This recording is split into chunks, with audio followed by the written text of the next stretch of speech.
plaisir parce que ce qui est sympa, c'est qu'en préparant cette soirée pour vous, on s'est fait plaisir entre nous.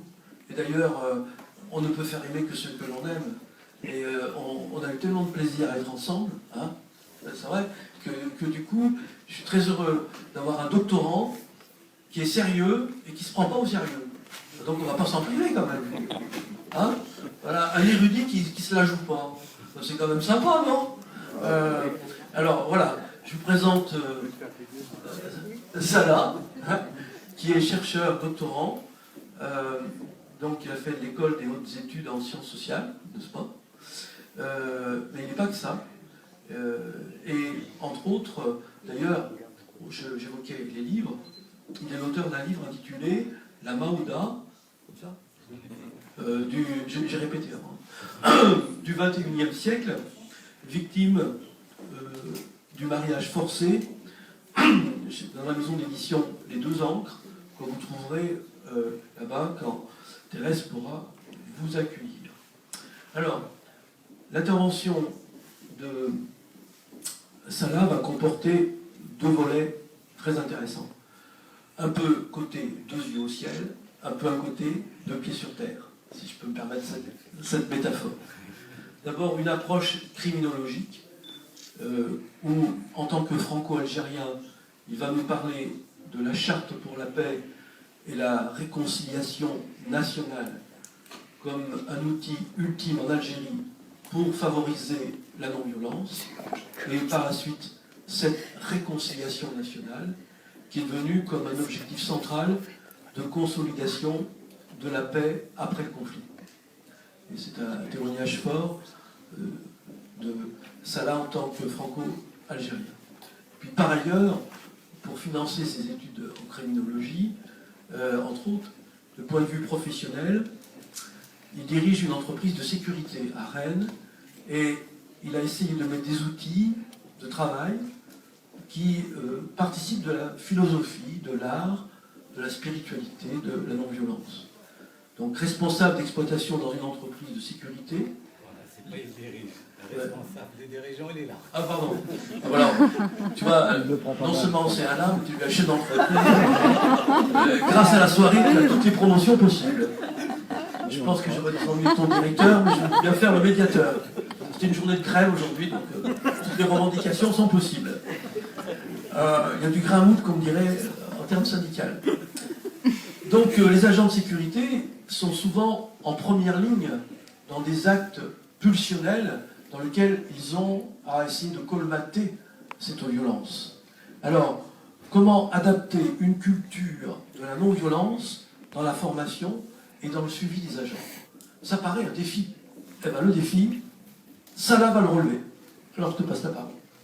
Et pour ça, tu vas être debout. Bon, c'est pour ça.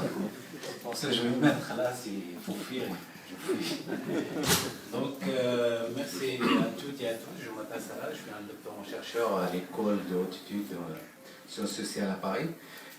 Donc, même j'ai eu que 20 minutes, alors je ne peux pas dépasser ça. Et avant tout, je remercie aussi l'association Études Plus et l'ensemble de mes collègues aussi pour cette belle rencontre. Alors, je vais vous commencer un petit peu de parler en fait de mon plan.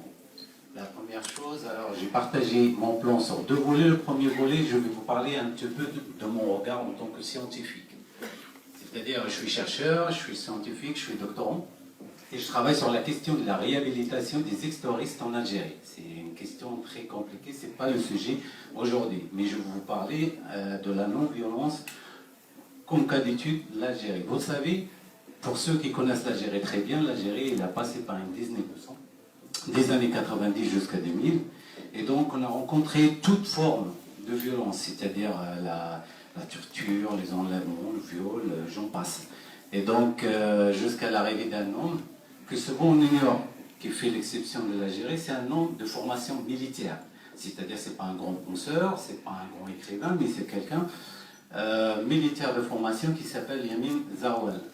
Cette personne, ce qu'elle a fait au premier lieu, elle est partie rencontrer 6 adversaires. C'est-à-dire, elle est partie à la rencontre des dirigeants des différents groupes terroristes. Elle a essayé de mener un dialogue avec eux. Donc, après tout, elle a choisi la voie de la non-violence au lieu de la lutte armée. Il faut savoir qu'il y a des chiffres avancent plus de 150 000 morts, des milliers de disparus malheureusement, et beaucoup de dégâts matériels aussi, humains et autres. Donc, ce qu'il a fait, Zarwal, il a fait quelque chose qui est inédit d'ailleurs. C'est quelqu'un de formation militaire, et ça c'est une exception dans le monde arabo-musulman, qui propose, qui tend sa main. Et donc il a proposé une loi qu'on appelle la loi de Rahma, la loi de la clémence. C'est-à-dire toute personne, il est capable, s'il est capable de rendre son arme, et donc il a le droit de réintégrer la société à nouveau, sans qu'il sera poursuivi pénalement. La loi, ça n'a pas donné beaucoup de succès. Il faut quelqu'un plus diplomate que lui, bien sûr. Donc, à son arrivée, le président Bouteflika, c'est quelqu'un qui est connu au monde, sur la scène internationale, sans entrer dans les critiques. Il a élaboré une loi qu'on appelle le concours civil. Et donc, cette loi aussi n'a pas donné des fruits, pour dire que la non-violence, c'est un chemin, parfois il est très long, malheureusement. Et donc, il a, par la voie des référendums, il a proposé la charte de la paix pour la réconciliation nationale. Je voudrais vous parler tout simplement aujourd'hui de cette expérience, parce que si l'Algérie arrive à être un leader, à être un pays avec qui on peut, le pays qu'on prend comme exemple dans la lutte du terrorisme, c'est parce que tout simplement il a choisi la voie de la non-violence, contrairement à d'autres pays. Et donc il était bien sûr inspiré par l'Afrique du Sud, Rwanda et tout ça.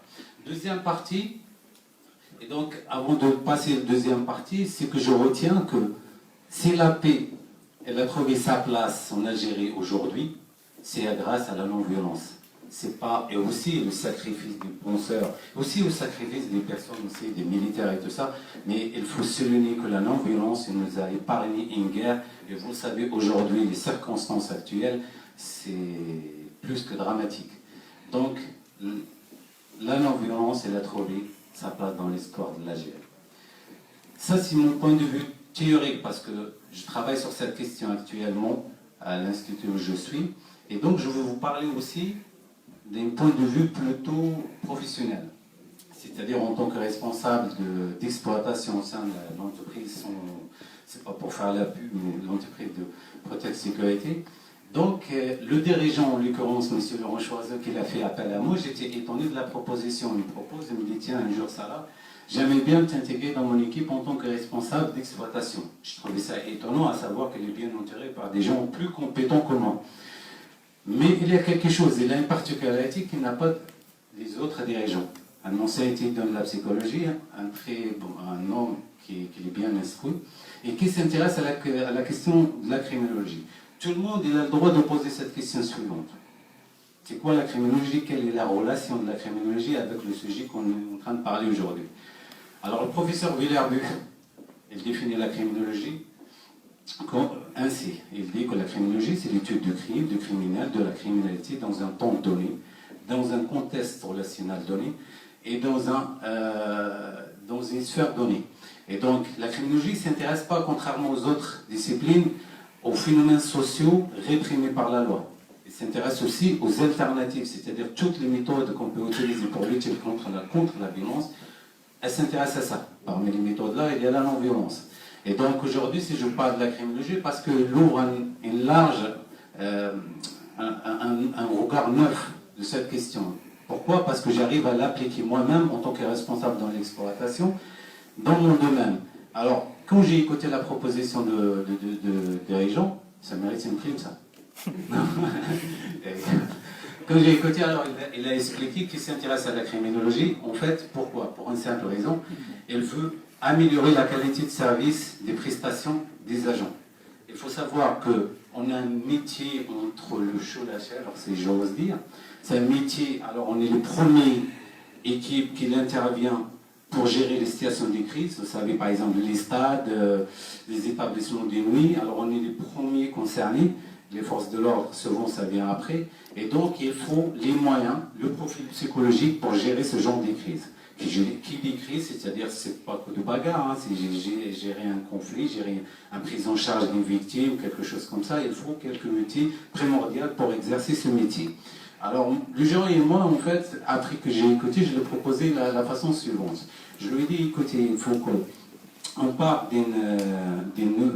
avec une nouvelle stratégie de recrutement. C'est-à-dire, on est en train de travailler sur un livret d'accueil avec un chercheur, il n'est pas là, je pense, M. Bresson, qui fait sa thèse sur le métier de la sécurité, et un autre coach international, que je le remercie d'ailleurs, elle n'est pas là parce qu'elle est un peu partout dans le monde entier, il s'appelle Olivier Roselet, c'est le formateur qui m'a formé sur la technique de jeu de Warbal que je vais vous parler tout à l'heure. Et donc, alors, dans le livret d'accueil, on explique nos attentes et comment on voit le métier d'aujourd'hui. Et donc, avec les deux chercheurs, là, le chercheur et le coach, on est en train d'établir une manière plus simple, c'est-à-dire tout simplement dans le conscience collective, on parle de agent de sécurité, c'est souvent on dit c'est un videur, alors c'est un accompagnateur de soirée. Il est là pour nous aider à passer des bons moments et veiller à notre sécurité. Et tranquillité aussi. La tranquillité, ça joue. Et donc, après, il ne faut pas oublier aussi les anciens. Les anciens, c'est grâce à eux qu'on a acquis ce savoir. Parfois, dites le savoir sauvage. Pourquoi sauvage? Parce que c'est un savoir qu'on a acquis dans le terrain. Mais il a besoin d'un encadrement. Mon rôle aujourd'hui, c'est ça. C'est-à-dire, en fait, mélanger un petit peu entre l'expérience des gens sur le terrain, les anciens, je veux dire, sans que je l'élimine, mais je profite de leur expérience pour partager tout ça avec les nouveaux. Parce que toute chose n'est pas partagée et perdue. Et aussi, je parle d'une autre chose aussi. Je parle aussi, on essaie d'apprendre un petit peu aussi la confiance en soi. Comme il disait Nietzsche, l'homme le plus fort, c'est celui qui connaît ses points forts et ses points faibles. Et donc souvent, en fait, on voit le métier, c'est comme dans les films, alors que ce n'est pas la réalité. On est là pour instaurer un lien social.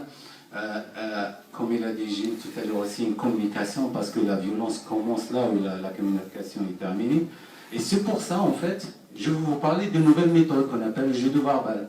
Tout le monde, je ne sais pas si vous connaissez ou pas, moi je l'ai connu que récemment grâce à une formation, je ne sais pas le nom où je l'ai fait, pour ne pas dire que je fais la pub. En fait, le jeu de Warbal, c'est une technique de médiation, c'est une technique de gestion des crises.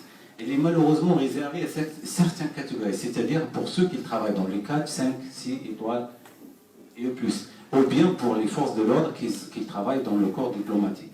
Le jeu de Warbal, en fait, dans le nom, on peut comprendre de quoi il s'agit.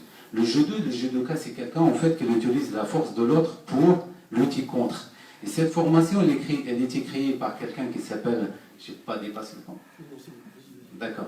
Elle a été créée par un Américain qui s'appelle George Thompson. C'est quelqu'un, à la base, c'est un enseignant de littérature. Il a enseigné également l'anglais. Mais contrepartie aussi, c'est un grand athlète au niveau du judo. Il a la ceinture noire, il a une carrière bien solide. Et en même temps, il a travaillé en tant que policier.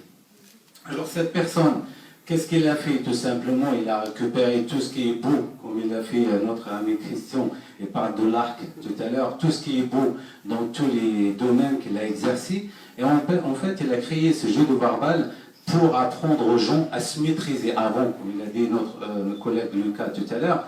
Et l'autre, c'est pas forcément l'ennemi, c'est l'ennemi le premier, c'est la connaissance de soi qui fait l'objet de la psychologie appliquée aujourd'hui. Et donc après, grâce à ça, il a élaboré sa méthode. Il se trouve aujourd'hui que c'est lui qui l'a fondé l'association, non, l'Institut de jeu de Warbal. Il est connu au niveau international. Et en plus, il a formé plus de 700 000 policiers. Le résultat est vite fait remarquable en Amérique. On a vu un changement radical.